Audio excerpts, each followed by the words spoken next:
just seen an amazing video over on X. I'm not sure if it's on TikTok yet. Otherwise, I would have tagged the person in it. It was one of these guys that's in a mosque he's speaking to the people that were in there. I'm sure it was in Birmingham. And he was saying how he is condemning any of them going out there, any throwing stones, any violence, because it's what the main narrative is all about, this hate and this divide against people. It's what I said the other day. This is not the way of doing things. People need to be able to voice their opinions, but going and smashing things up, creating divisions in certain communities. And it's a video that I made the other day that somehow has vanished. I was saying, I've lived in an area and some of my best friends are Sikhs, some are Muslims, some are Hindus, some are white. And there is nothing that's going to happen that's going to make me take to the streets against those best friends that I've had for maybe 30 odd years.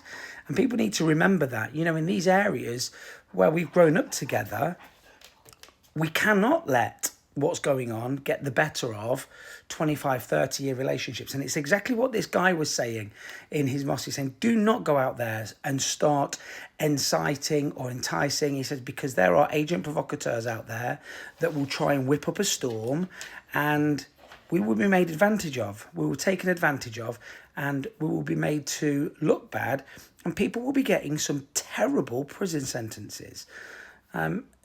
People are going to be getting locked up for 10, 20 years for some of these actions that they're taking. And it's so easy to get wrapped up in this gang mentality. Doesn't matter which side of the political party that you sit on. Doesn't matter which side of the religious sections that you sit on. When there's a group of people and there are tensions that are rising, it's so easy to get dragged into it. And it's what I was saying the other day, just try and avoid these types of things as best as you can. I can remember back in the riots that happened in London, I can't remember, is it 2016 possibly? And I remember seeing an interview a few weeks afterwards, and it might have been actually a bit more than a few weeks afterwards because the guy might have spent some time in prison, but it was just a normal, average working man. And he said, I'd literally gone out to get a pint of milk, and I got caught up in one of these riots and they were smashing into some sort of shop. And he says, I just ended up getting involved, ended up stealing a TV. I was spotted on camera. I've lost my job as a teacher. I'm never going to teach again. I think he did some time in prison. And he said, I didn't even need a TV. It just gets so easy to get riled up in those situations.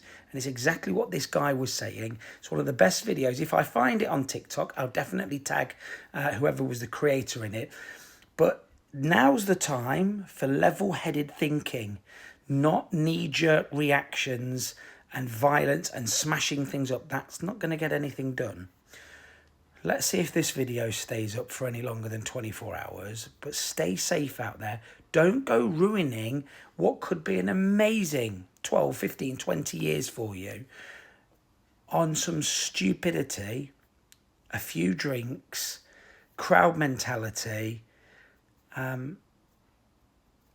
Let's think seriously about the next moves that the country as a whole takes, and stay really safe.